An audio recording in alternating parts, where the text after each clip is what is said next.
up here in front of a large group like this. I'll tell you, I've always been very self-conscious about my appearance and my looks, especially when I was younger.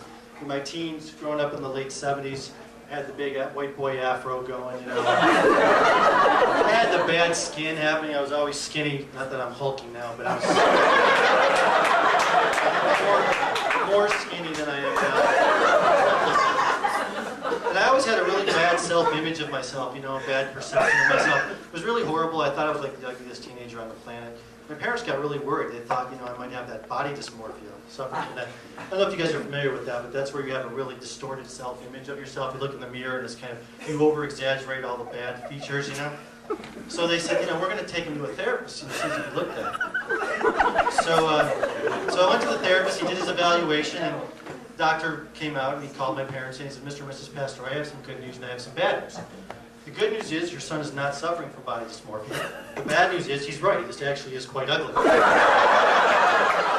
I decide, what I need to do is gain some weight. So I'm going to go buy some of this weight gain powder. Any of you guys out there ever tried this weight gain powder? You get it at the nutrition store. It comes in these gigantic drums. They bring it out to the car. So I get this stuff, and it's supposed to add like 10,000 extra calories a day.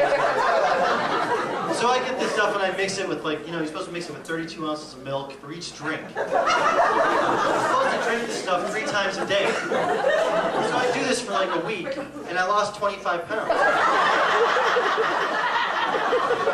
It turns out I'm something called lactose intolerant. No, it's all right. It wasn't a total loss because I spent so much time in the bathroom reading that I taught myself fluent Korean. I really wanted to be a Navy SEAL, but I was never big enough, never tough enough. I have a lot of anxiety issues. So, at one point, when I was younger, I actually applied to get into the Navy SEALs, and they turned me down. It was a little depressing, but apparently they thought my fear of heights and water, small spaces and loud noises could keep me from becoming an effective operator.